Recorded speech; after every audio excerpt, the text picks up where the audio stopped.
Hello friends, in this video I intend to teach you how to register with AccentForex Broker. You enter the Forex Brokers section, select AccentForex Broker, and finally click on Register on the website. You enter the website, click on the Open Account section, and then go to the Registration section. In the first section of the website, we want to register, so we click on the Don't have an account yet option.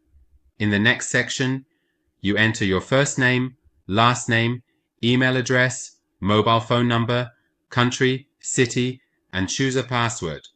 I recommend using a combination of uppercase and lowercase letters, numbers, and symbols, and you repeat the password for confirmation. You also choose a password for your mobile phone for withdrawals and deposits. After entering the information, you accept the website's terms by checking the box and click on I am not a robot, and finally click on Send.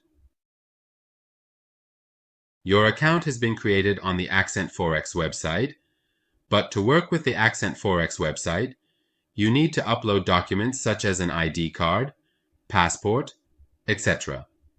Good luck.